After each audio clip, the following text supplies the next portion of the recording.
is the chapter Doctrine. That's not the official name. That's just what I've been calling it because every chapter is beginning a special doctrine that applies to one of the 3 doctrine phases.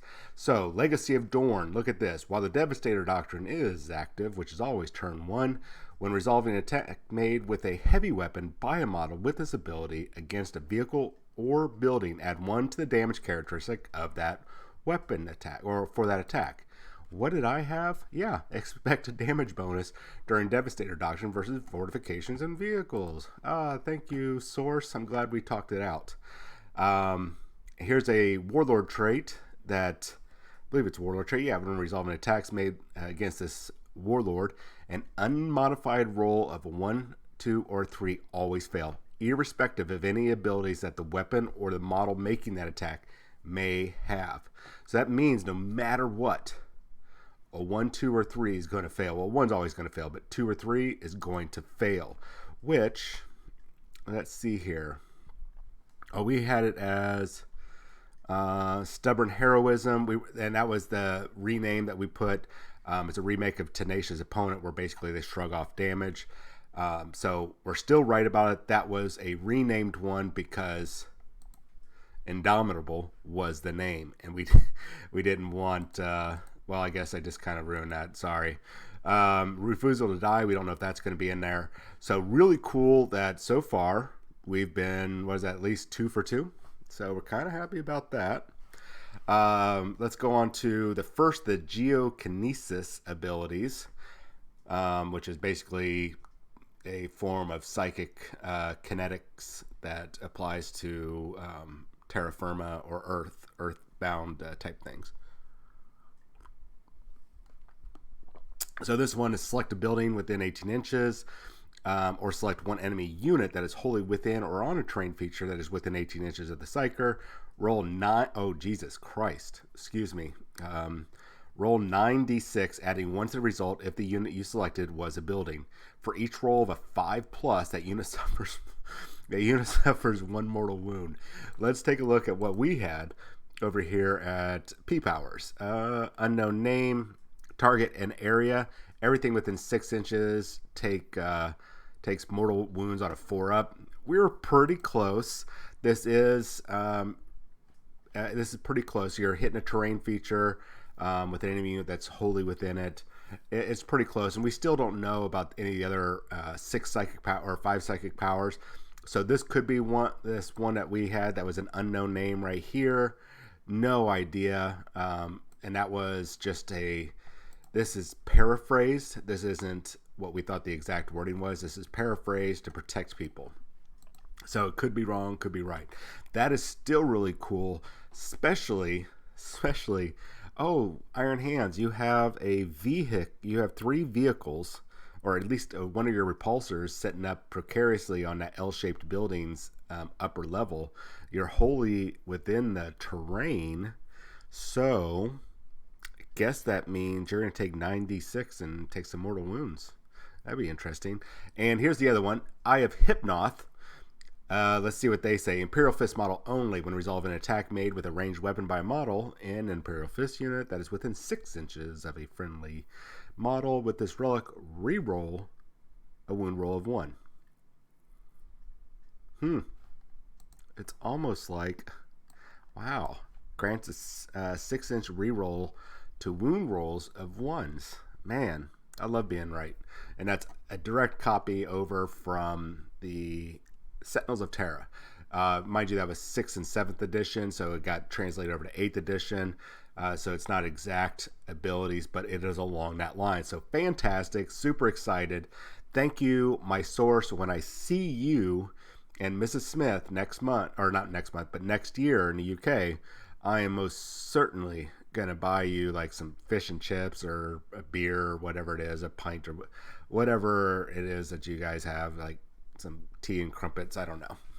So thank you.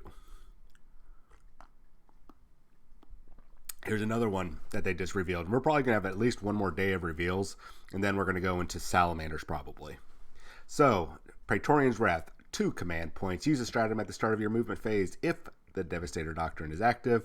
Which, remember, if you have that active, Your heavy weapons are -1 AP.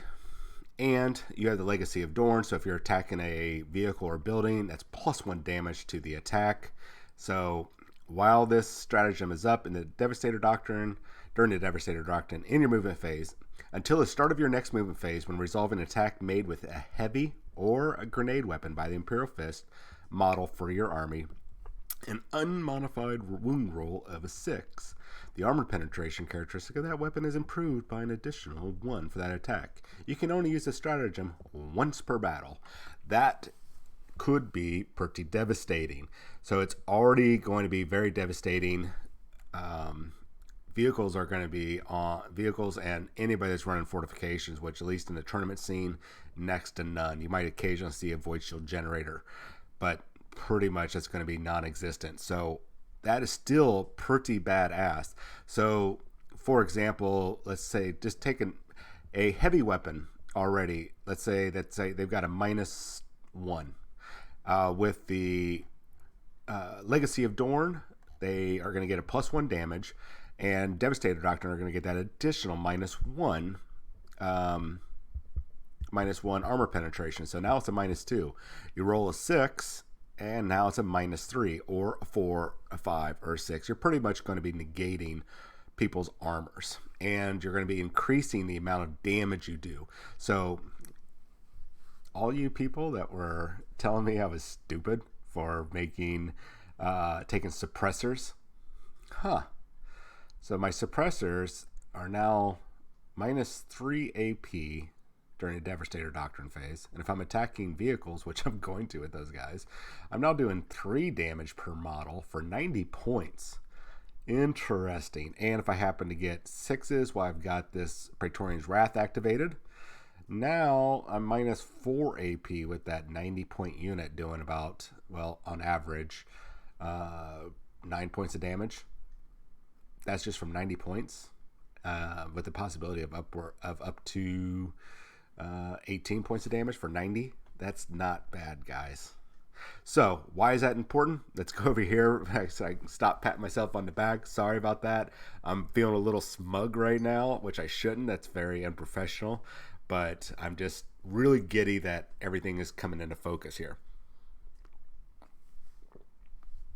Apologize. I really need this coffee this morning. I got a lot to get done. So Praetorian's Wrath, +1 AP. Armor penetration on 2 wound rolls of 6+ once per battle seems to be a reoccurring stratagem for each supplement. It's just renamed, and sure enough, it's not the exact wording. That was paraphrased. Keep in mind that my notes are paraphrased, because I can't show all that information when it gets leaked to me, because it might alert people to who the source is, and also I don't necessarily get the exact wording, which is fine. So, and as I said before over here in my notes about the Crimson Fist, expect all their stratagems, traits, and relics to transition over. Oh, look at this. The Fist of Vengeance. A very beautiful relic, by the way. Really choice. If you want to run a Smash Captain, this is going to be the item you're going to want to have. Give a regular captain a jump pack, a power fist, and a storm shield, and have him fly around with no negatives to hit in close combat. Look at that profile, ladies and gents. Fist of Vengeance, range melee, type melee, ×2 strength, -3 AP, 3 damage. No negatives to hit, and no random rolls. That's just a straight 3 damage. So your captain, which could essentially fight twice or maybe even 3 times if he dies in a phase, could be pushing out 30 around 45 points of damage in one turn potentially. That's freaking brutal.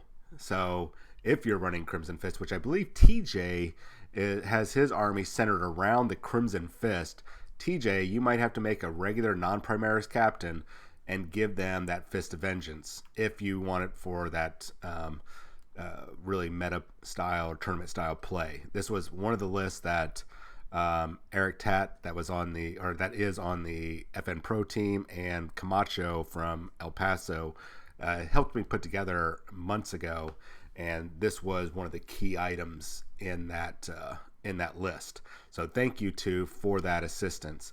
So, and Torgaradon, what we didn't have is an official rules release. Let me scroll back up here. So I can't make that any bigger, but I've got, if you guys want to screenshot that, if you want the full rules, he looks like he's going to be either 140 or 145, or between 140 and 149 points. What the exact point is, we don't know. It's been cut off, but we know 140 to 149 because he's certainly not going to be 14 points. So that would the fits that people would have if he was 14 points.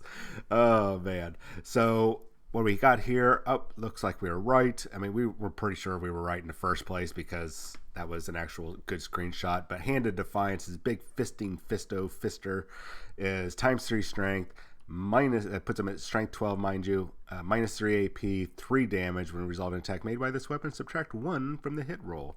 So darn, he's hitting on 3s now. Oh no.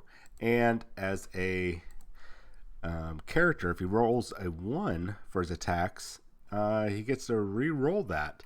So really, you're only missing on 2s with that fist, guys. So a 17% chance you're gonna miss, approximately. I think it's like 17.3469 Delta Charlie, whatever. So that's right. The Siege Captain part is right. Add 1 to the damage characteristics versus buildings. So that's cool. So when resolving an attack made by this model against a vehicle or building, add 1 to the damage characteristic. So pretty much he has their chapter doctrine all the time, even though he is not using a heavy weapon. So that's really cool that he still gets to apply to that, especially being, well, he's a siege captain, master of siege, taking out vehicles and buildings. So he pretty much has that all the time. Now, mind you, the only guns he has, it looks like, is just take a look here. Yeah, he just has that grav gun. So not super great, but against anything with a 3-up armor save or better, has a damage characteristic of D3 for that attack. So okay, you're only going to get 2 shots, but now you're doing 2 damage with that grav gun versus 1. So he just now got much better. And you toss in the Signum Array, which is pretty much what you're seeing in Iron Hands with that Iron Father. You can select 1 friendly Imperial Fist unit that is within 3 inches of this model. Models in that selected unit have a ballistic skill characteristic of 2 until the end of that turn. That's pretty freaking awesome. We already had that. It was already there. Not a big news surprise. So what are we still missing? The Fleet Master ability with the Orbital Bombardment. We might see some of that tomorrow, or we might just have to wait till the book drops. The Refusal to Die ability, which once again was renamed. The Wise Commander, which is the one I tossed in there, which will probably be able to move 1 or more units before the game begins, similar to the Master of Deceit Vanguard Space Marine chapter tactic or warlord traits. I really need this coffee. What we still haven't seen, what I talked about down here, is we still haven't seen the Banner of Stag Anada, which is going to get +1 hit rolls for the fight phase. We haven't seen the Bones of Osark relic yet, or the Angel of Sacrifice relic, which is a Crozius. Now, since they're pretty much transitioning everything over from that Sentinels of Terra book, it looks like those are probably going to make it. I mean, right now, I think with the exception of a little bit of the wording or maybe the renaming, like the chapter doctrine is different. I had the Siege. I had called it the Siege Lord Warlord trait. That still might make it over, but it was just very similar to the Siege Warlord trait. Anyways, Siege Lord Warlord trait. Regardless, we are seeing pretty much 1-for-1 of everything transitioning from the Sentinels of Terra book to the new Imperial Fist supplement. Sorry, really need this coffee. I need to slam it. So the only thing we don't know which we've kind of guessed on some of those stratagems. We're still waiting to hear about. The psychic power is totally new. We don't know anything about that, so that's a new thing. We can only speculate based on some of the information we have. What we're still seeing is Lesson in Pain, which gives a unit Feel No Pain, 6+ Feel No Pain, or something similar. Bolster Defenses, which is going to grant +1 cover save, which if you're running Eliminators, Phobos Captain, Librarians, that's going to boost that already +2 cover save to a +3. That's going to be effing amazing. You're pretty much going to be negating most of those weapons out there that are like -3 or -1, 2, or 3, that means those units are going to be very tucked away nice and safely, as long as you're keeping them in cover. So we still have to see this Bolter Drill one, which is and that once again that's renamed. Using a bolt weapon on a 6+ to hit again, hit gains you 2 hits per 1. I believe that's a repeat of the ability that the Crimson Fist have, but it looks like it'll be an Imperial Fist one, which we expected. Besides them attacking defenses or strongholds or fortifications and vehicles, they are the most disciplined when it comes to bolter drills. They are renowned for that. So take that into effect when that comes out. It's not going to be a surprise. Sorry. I thought I had my phone off. Bitter Enemies, another one. Once again, it's paraphrased or reworded, possibly. Against Iron Warriors units, if your opponent is running Iron Warriors, because of the animosity they have towards each other after I can't remember the name of the thing that happened. The Iron Cage incident. I think that's what it was called. Anyways, reroll hits and wounds against that hated enemy. That if you come up against somebody that's got Iron Warriors, you are going to be like, oh my god, I get to use this, but the odds of that happening are going to be next to none. So what else are we going to see is these are my thoughts. Is season control stratagem that grants a unit priority for controlling an objective.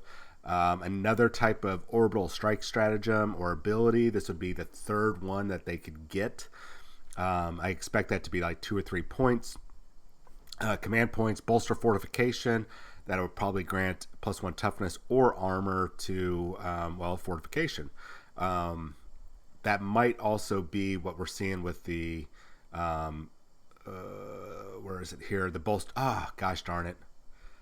Bolster fortification, bolster defenses. It's going to be the same thing. Never mind. I should probably get that out. Yeah, I just solved it.